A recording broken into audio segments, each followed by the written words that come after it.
Hello विद्यार्थी मित्रों, good morning અને આપણી YouTube ચેનલમાં તમારું બધાનું સ્વાગત છે।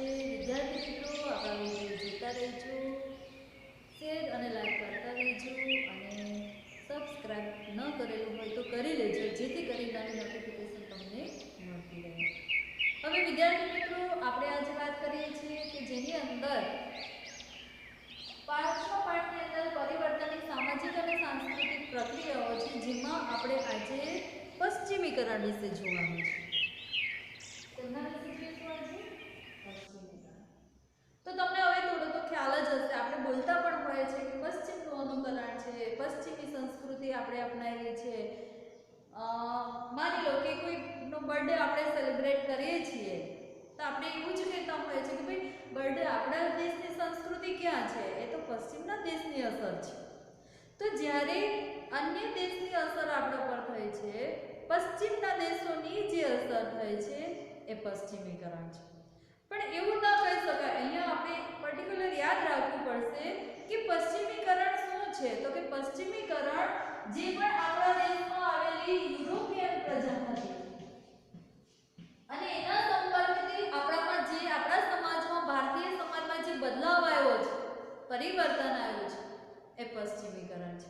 અને એ બ્રિટિશરો, આની અંદર સૌથી વધુ અસર કોની છે તો કે બ્રિટિશરો, જેને આપણે શું કહે છે અંગ્રેજો, જેની અસર આપણા પર સૌથી વધુ છે। શા માટે તો કે અંગ્રેજો દ્વારા લાંબા સમય સુધી આપણા દેશની અંદર શાસન થયું છે।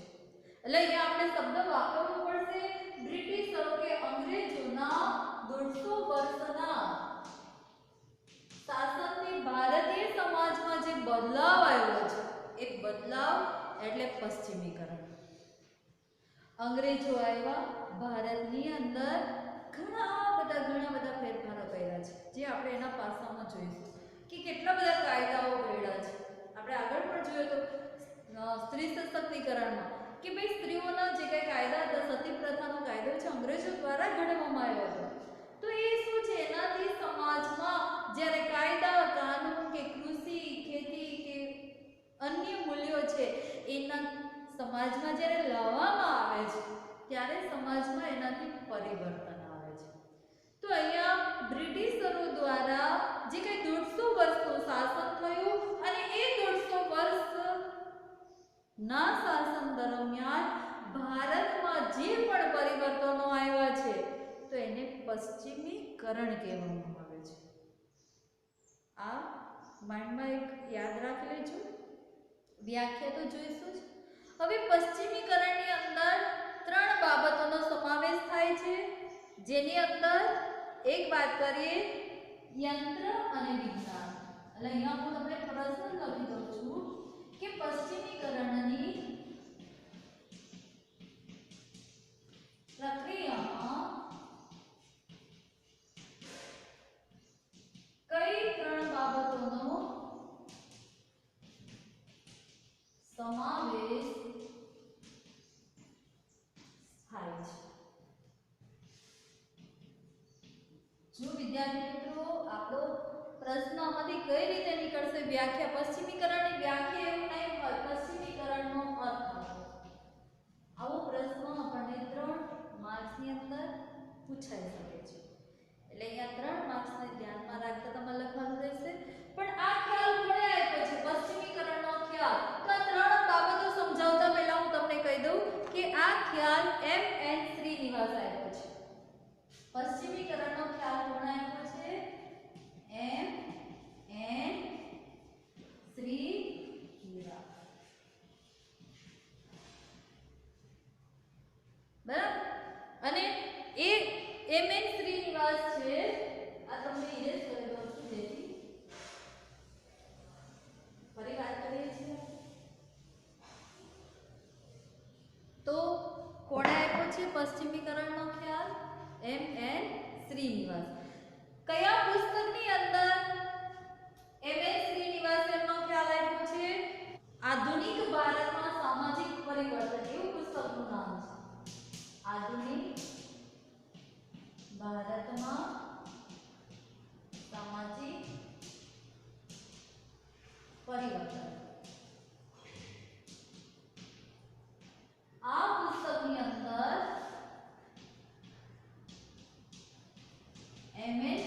શ્રીનિવાસે પશ્ચિમીકરણના ખ્યાલને સમજાવ્યું છે.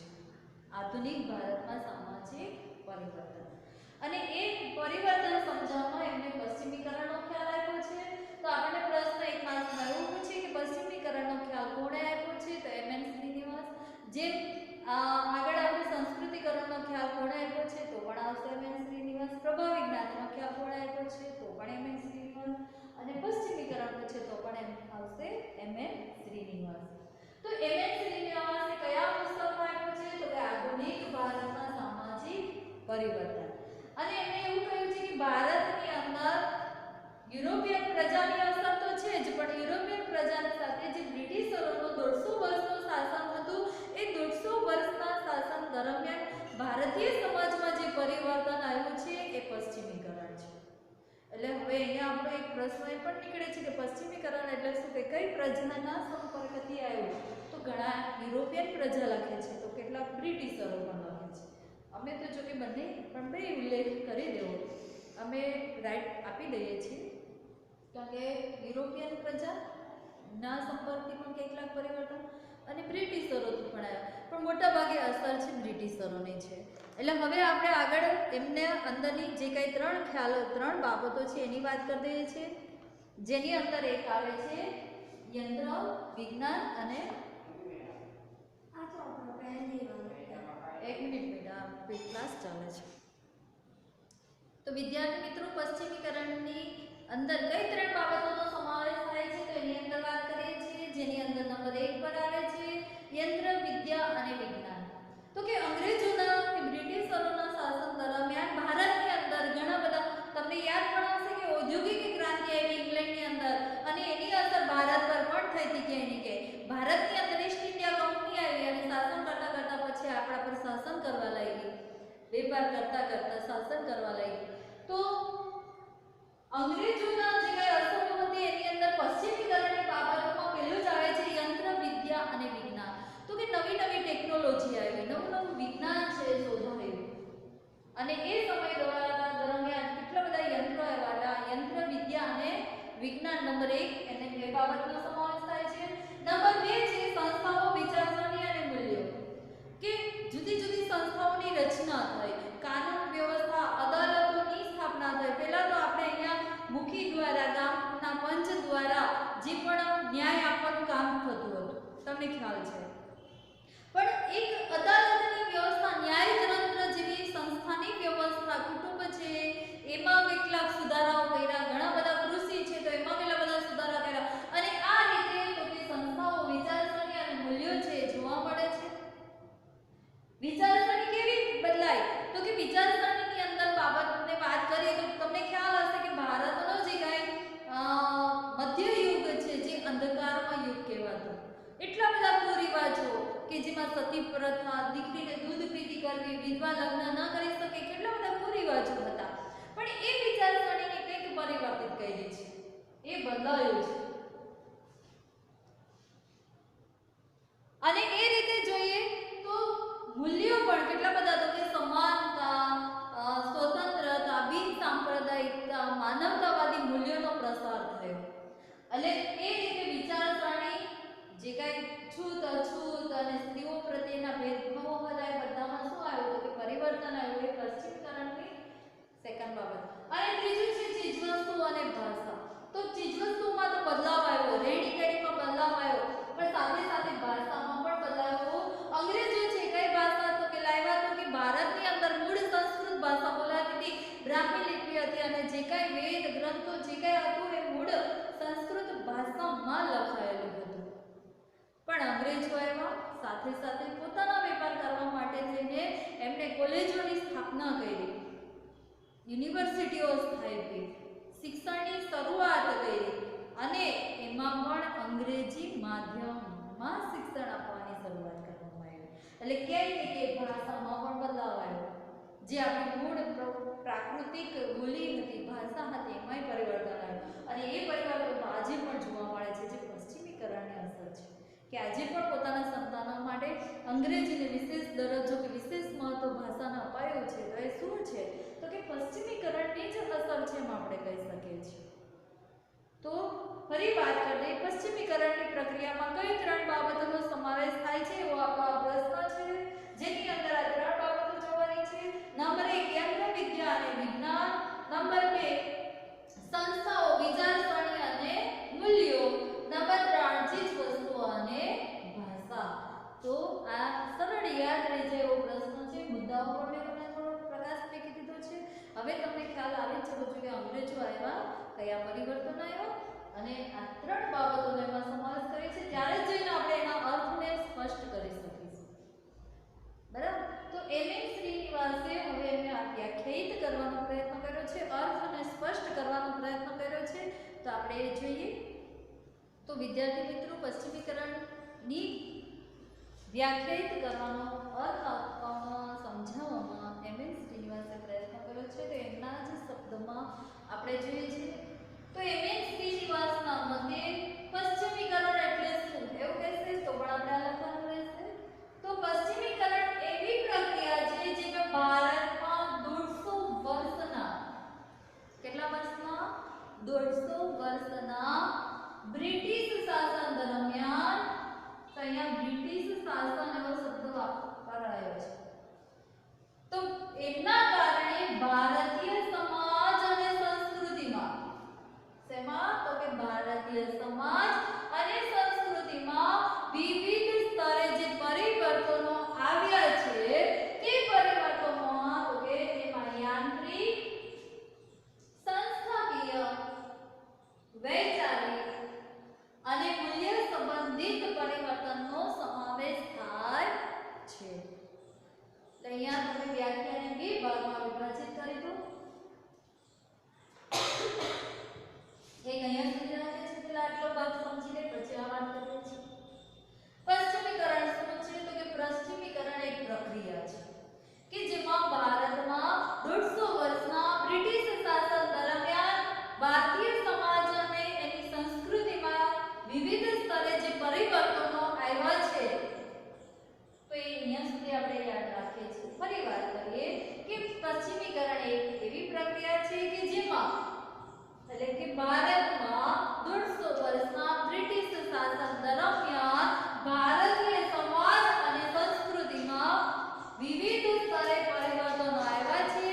અને ત્યાર પછી આપણે યાદ કરીએ છીએ કે તેમાં કયા પરિવર્તનો આવ્યા છે? તો 4 બાબતો છે: યાંત્રિક એટલે યંત્ર, સંસ્થાકીય, વૈચારિક એટલે વિચારોમાં અને મૂલ્ય સંબંધિત પરિવર્તનોનો સમાવેશ થાય છે, જેને પશ્ચિમીકરણ કહી શકાય.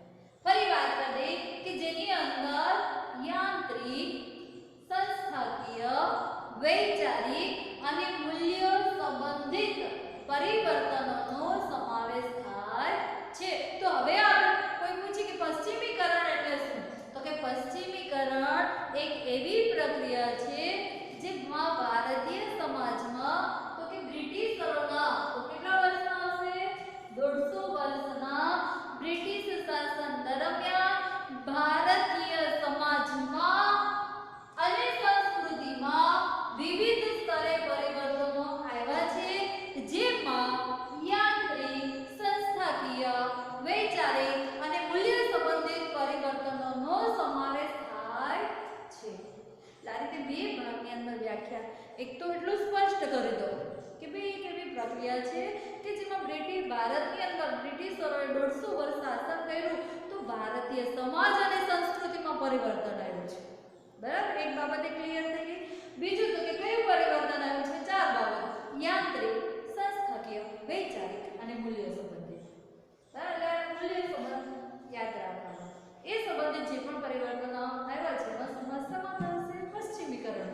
તો આપણે ફરી એના અર્થને જોઈએ કે પશ્ચિમીકરણ એવી પ્રક્રિયા છે જેમાં ભારતમાં 150 વર્ષના બ્રિટિશ શાસન દરમિયાન ભારતીય સમાજ અને સંસ્કૃતિમાં વિવિધ સ્તરે પરિવર્તનો આવ્યા છે, જેમાં યાંત્રિક, સંસ્થાકીય, વૈચારિક અને મૂલ્ય સંબંધિત પરિવર્તનોનો સમાવેશ થાય છે.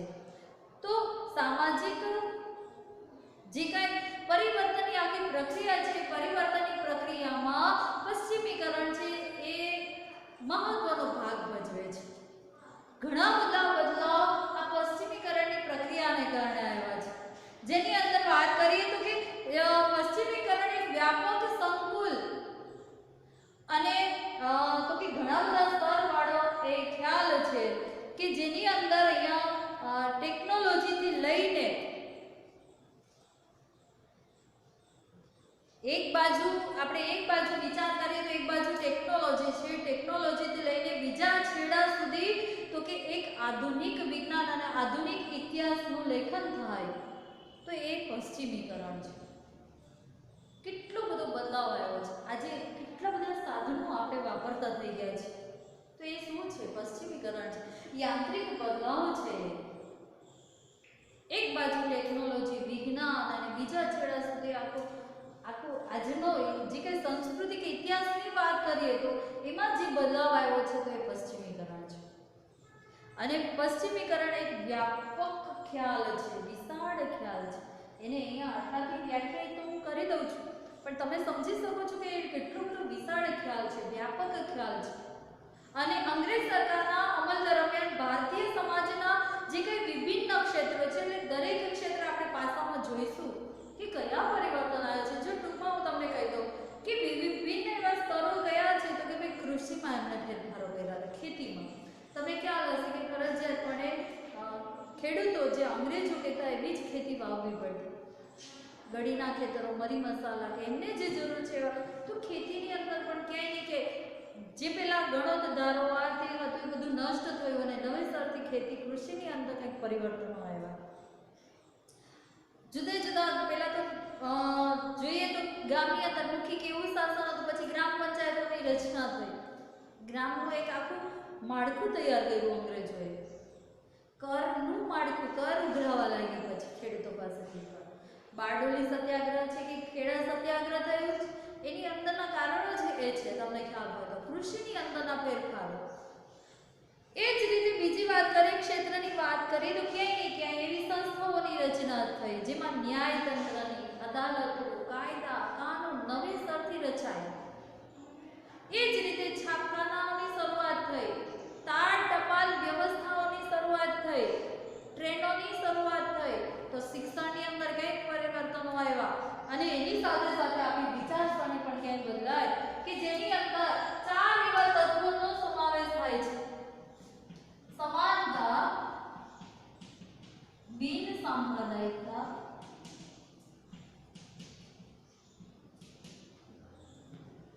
તો જે મૂલ્ય છે એ શું કરવા પડ્યા તો કે ઉદારમતવાદી વિચારસરણી. કેવી વિચારસરણી?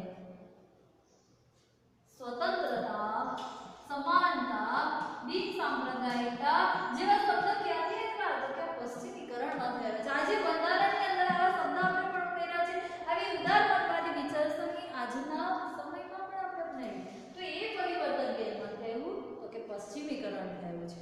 તો વિદ્યાર્થી મિત્રો, અહીંયા આપણો એક પ્રશ્ન એ પણ નીકળે છે કે જેની અંદર વિચારસરણીનું જે આ બાબત લખી છે વિકલ્પની અંદર પૂછાતો પ્રશ્ન છે. તમે સ્વાધ્યાયની અંદર પણ જોઈ શકો છો. એ આપણો વિકલ્પ છે, બરાબર. તો આપણે કહી શકીએ કે ભાઈ સમાજના જે વિવિધ ક્ષેત્રો છે એ વિવિધ ક્ષેત્રોમાં પશ્ચિમીની જે વિચારસરણી છે એની અંદર માનવતાવાદ, બિન સાંપ્રદાયિકતા, સ્વતંત્રતા, સમાનતા જેવા મૂલ્યો છે એના પરિવર્તન સૂચવતી પ્રક્રિયા એટલે પશ્ચિમીકરણ. અને એક છેડે વિજ્ઞાન ટેકનોલોજીથી લઈને બીજા છેડા સુધી તો કે આધુનિક વિજ્ઞાન અને ઇતિહાસ લેખનનું જે કાંઈ વિશાળ ક્ષેત્ર છે એનો સમાવેશ પશ્ચિમીકરણમાં થાય છે. તો પશ્ચિમીકરણના વ્યાખ્યા પછી આપણે એનો પાસાઓને વિગતવાર સમજવાનો પ્રયત્ન કરીએ.